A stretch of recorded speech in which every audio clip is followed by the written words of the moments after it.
할렐루야. 네, 오늘 새벽도 은혜의 자리에 나온 여러분 축복합니다.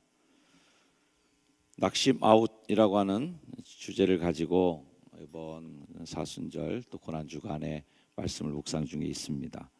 오늘도 낙심의 무덤을 깨뜨리시고 부활의 아침 희망으로 향하는 여러분의 걸음을 주의 이름으로 축복합니다. 오늘 성경에서 후렴처럼 두 번이나 등장하는 말씀이 나옵니다. 내 영혼아 네가 어찌하여 낙심하며 어찌하여 내 속에서 불안해하는가 하는 질문입니다. 자, 언제 이런 마음이 들까요? 인생 살면서 한 번쯤은 그런 경험 해보셨으리라고 생각합니다. 가장 믿었던 사람한테 배신당했다든지, 가장 친한 친구에게 실망을 한다든지, 내 실수가 아닌데도 황당한 일을 만나서 조롱당하게 될 때, 그런 경험을 할 때 낙심이 되고 실망이 됩니다. 그럴 때 내가 인생 잘못 살았나? 내가 잘못 살았구나 하는 자괴감이 밀려오고 그동안 잘 쌓아 올렸던 것들이 좀 무너지는 그런 경험들을 가끔 우리가 경험할 수 있습니다. 이 상황에 더 심각한 것은 주변이나 바깥의 상황 속이나 다른 사람에게 실망하는 게 아니라 내가 너무 실망스럽게 될 때가 있어요. 자기 자신에게 낙심하게 되는 겁니다. 오늘 시편 42편의 저자가 바로 이런 상황을 겪은 사람이 아닌가 생각됩니다. 그의 심정이 5절에도 11절에도 잘 표현되고 있습니다. 내 영혼아 어찌하여 내 속에서 불안해하는가? 왜 내가 내 안에서 낙심하고 있지? 라는 거예요. 다른 걸로 낙심이 아니라 내 속에서예요. 내 속에서 불안해하고 내 안에서 낙심이 일어나는 그런 현상들. 히브리 원어로 이 말씀을 직역해 본다면 내 영혼아 왜 스스로 망하려고 하느냐? 왜 안에서 소용돌이 치느냐? 하는 말로 직역을 해볼 수가 있습니다. 왜 스스로 망하려고 그래? 왜 네가 자멸하려고 그래? 왜 네가 너를 죽이려고 해? 하는 질문입니다. 바깥에 좋지 않은 상황으로 인해 낙심하는 데서 끝나지 않고 나를 보면서 나 자신의 무력함, 나 자신의 나약함을 느끼면서 낙심하게 되면서 나를 막 구박하게 되고 나를 막 저주하게 될 때, 무언가를 의지하고 살아가기도 하고 그것에 전적으로 의지하고 살다가 덜크덕 벽에 부딪혀서 느끼는 그런 감정이 바로 그런 내 안에서 일어나는 낙심이죠. 저도 간혹 이렇게 접촉사고나 교통사고를 냈을 때 가장 마음에 생각되는 게 나한테 너무 화가 나는 거예요. 예, 그런 경험 있으십니까? 나한테 너무 화가 나는 거예요. 거기서 내가 왜 거기서 그렇게 꺾었을까? 라는 막 후회, 막 그러고 내가 왜 바보같이 거기서 브레이크를 이렇게 밟아야 되는데 그래서 내가 너무 한심한 거예요. 야, 내가 운전을 대체 몇십 년을 했는데 아직도 이런 짓을 하고 앉아있냐 하는 그런 나 자신에 대한 너무 실망감이 막 몰려올 때 화가 많이 나기도 합니다. 6절 말씀에 있는 것처럼 내 영혼이 내 속에서 낙심하고 앉아있는 그런 상황을 만나는 것이죠. 그런 일이 만날 때 우리 자신에게 질문을 던져봐야 합니다. 내 영혼아 왜 스스로 망하려고 하느냐? 왜 자기 자신이 스스로 자멸하려고 그래? 하는 질문이죠. 자신을 돌아보며 반성하는 분석은 반드시 필요하다고 생각합니다. 그래, 이런 짓은 다시 하지 말아야지. 반성도 하고 점검도 해보고 다시 한번 좀 나 자신을 단도리하는 건 필요하겠지만 반성하면서 내 탓이요라는 그런 것도 굉장히 성숙한 인격과 인품이겠죠. 근데 보면 하여튼 그 일을 저지른 그 일을 실행한 것도 나고 또 그 어떤 사람에게 실망했을 때 그 사람을 믿어준 것도 나고 다시 내 탓으로 돌아오는 거죠. 다른 어떤 상황보다도 낙심의 늪에서 헤어나기 힘든 상황은 나 자신에게 실망하는 상황이다 하는 겁니다. 이 시를 지은 사람은 하나님을 믿는 자로 살아가는 동안 최악의 상황에 직면합니다. 야, 네 하나님 어디 있어? 이런 조롱을 받는 것입니다. 3절과 10절 말씀에 사람들이 종일 내게 하는 말이 야, 네 하나님 어디냐? 그래서 내 눈물이 주야로 내 음식이 될 정도로 내 뼈를 찌르는 칼같이 내 대적이 나를 비방하여 늘 내게 말하기를 네 하나님이 어디 있냐? 이렇게 조롱하는 겁니다. 예수 믿다가 만나는 가장 두려운 상황이 아닐까 이런 생각을 하는 대목이 이 대목입니다. 옛날에 부흥회 할 때 보면 부흥 강사님들이 뭐 갑오식기 망신다 뭐 이러는데 그 말이 뭔 말인지는 정확한 뜻은 모르지만 어쨌든 의미는 알 수 있을 것 같아요. 하나님 망신시키면 안 되는데, 하나님 욕먹이면 안 되는데, 이런 두려운 마음들 여러분 조금씩 갖고 계시죠. 코로나 때 교회 나오지 못하고 막 그럴 때 교회 못 나오는 마음 중에 하나는 뭐 자기 자신을 보호하고 나 병 안 걸리려고 그렇게 뒤로 빼는 그런 마음보다도 오히려 교회 해끼치면 어떡하나, 나 때문에 괜히 교회에 피해 입히면 어떡하나 하는 마음들을 다 많이 갖고 계셨다는 데서 제가 좀 뭉클했던 마음도 있었습니다. 예수 믿다가 만나는 가장 두려운 상황, 나 때문에 하나님 망신당하면 어떡하지, 나 때문에 교회 망신당하면 어떡하지 하는 거. 당시 하나님 믿는데 그런 일 만났어? 그 사람 교회 다닌다고 동네방네 요란 떨더구만. 아이 그런 병에 걸렸어? 뭐 이런 얘기들. 하나님 믿으면 복 받는다며. 근데 이렇게 망했어. 아이고 쯧쯧쯧쯧 하면서 말이죠. 야, 네가 믿는 하나님 어디 있냐 도대체. 이렇게 조롱받게 되는 거 너무 불안하고 너무 두려운 상황.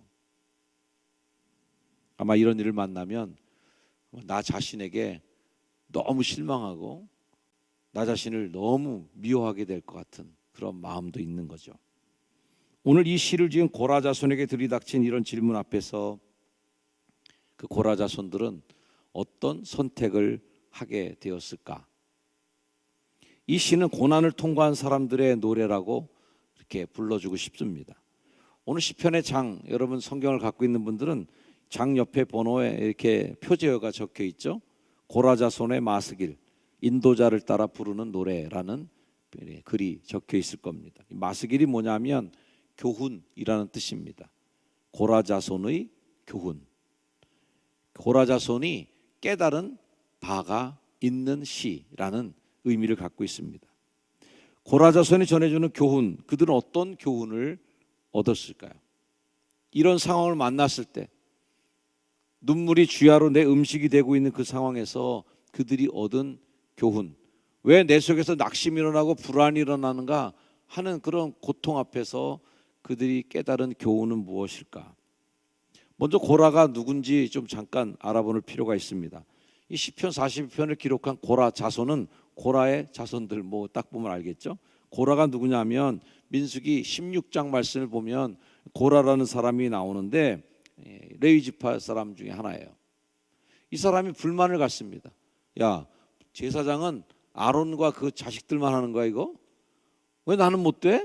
하는 억울함을 갖게 됩니다. 그래서 모세와 아론에게 반역을 하게 됩니다.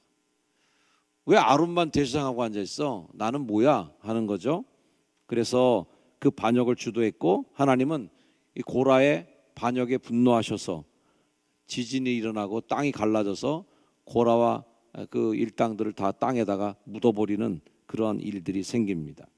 민수기 16장 32절부터의 말씀이에요. 땅이 그 입을 열어 그들과 그들의 집과 고라에게 속한 모든 사람과 그들의 재물을 삼키매 그들과 그의 모든 재물이 산채로 수월에 빠지며 땅이 그 위에 덮이니 그들이 회중 가운데서 망하니라.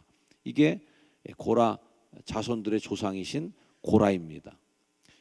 별로 좋은 조상은 아니죠. 숨기고 싶고 왠지 부끄러운 이름 고라 자손이라는 이름으로 시편에 딱 기록이 되어 있는 거 보면 그것도 좀 의아하긴 합니다. 이 고라라는 사람이 가졌던 생각의 핵심은 뭐냐면 내가 아론보다 못한 게 뭐 있어? 라는 생각으로 자신에게 실망하고 자신을 구박하다가 결국 이래서는 안 되지 하는 마음으로 그 탈출구로 반역을 도모하고 더 나아가서 하나님이 만들어 놓으신 질서를 훼손해서 패망의 길로 갔던 사람이 고라입니다. 그렇게 고라 자손의 조상은 권력의 욕심과 하나님이 세우신 지도력에 대해 저항하는 것으로 인해서 모든 것을 땅으로 다 끌려 들어가게 되고 스월이라고 하는 표현처럼 지옥으로 산채로 빠지는 경험을 갖고 있습니다. 그 과거로부터 그들은 어떤 교훈을 얻었을까요? 그들의 조상 고라를 통해 그의 자손들은 자기 자신이 낙심될 때, 뭔가 억울한 일을 만났을 때, 뭔가 한탄스러운 일을 만났을 때 어떻게 해야 될지, 누구를 찾아야 되는지, 내 인생에서 무엇을 갈망하고 더 가치 있는 궁극적인 목표점이 뭔지를 깨닫는 교훈을 가졌은 것을 상기하는 겁니다. 요즘 젊은이들이 쓰는 유행어 중에 뭐 현타라는 말 많이 쓰더라고요. 현타는 현실 자각 타임의 준말이랍니다. 나를 이제 깨닫는 거죠. 내 처지. 좀 좋지 않은 말로 많이 쓰이는 것 같습니다. 네 꼬라지를 알아라. 뭐 이런 정도의 수준으로 쓰는 말이 현타가 왔다. 내 상황이 뭔지를 이제 드디어 직시하게 됐다. 뭐 이런 줄임말이라고 생각합니다. 탕자가 느꼈던 그런 자각 타임이죠. 탕자가 돼지랑 같이 밥을 뺏어 먹고 앉아 있으면서 느낀 현실 자각. 이에 스스로 돌이켜라고 하는 거죠. 스스로 깨달은 거죠. 뭐 하는 짓이야 이게. 내가 왜 이러고 앉아 있냐 하는 마음으로 스스로 돌이켜서 아버지 집에 이렇게 먹을 게 많은데 난 여기서 이렇게 굶어 죽고 앉아 있는 거야 하는 현실 자각이 세게 온 시간이 바로 그 시간이죠. 오늘 시편이 이렇게 시작합니다. 하나님이여 사슴이 시냇물을 찾기에 갈급한 같이 내 영혼이 주를 찾기에 갈급하나이다. 내 영혼이 하나님 곧 살아계신 하나님을 갈망하나니 내가 어느 때에 나아가서 하나님의 얼굴을 배울까. 갈급, 갈망 이런 단어들이 연속해서 나오고 있습니다.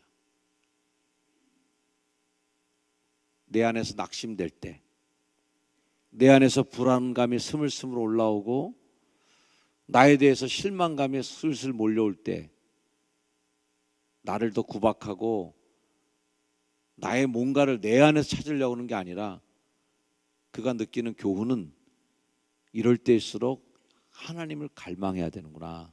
하나님 찾아야 되는구나. 이게 하나님 찾는 시간이구나. 내 속에서 불안해하고 어찌하여 낙심되냐 할 때 그런 눈물이 밥이 되는 그러한 엄청난 일을 만났을 때 그때 나를 구박할 시간을 차라리 하는 대신 나한테 실망하는 시간을 갖지 말고 더 갈망하는 사슴이 시냇물을 찾는 게 얼마나 엄청난 일입니까? 가끔 동물의 왕국 보면 물 찾아갖고 막 그 소떼들이 막 강 건너고 막 그러는데 굉장히 처절한 광경 아마 꼭 보신 적 있을 겁니다. 악어들이 이제 쫙 입 벌리고 기다리고 앉아 있고 강을 건너는데 죽어도 건너야 되는 거죠. 죽기 살기로 건너야 사는 거죠. 그런 갈급함, 생존을 향한 몸부림들을 느끼는 것입니다. 낙심될 때 왜 내가 낙심에 지고 있어야 되지? 하는 질문을 하셔야 됩니다.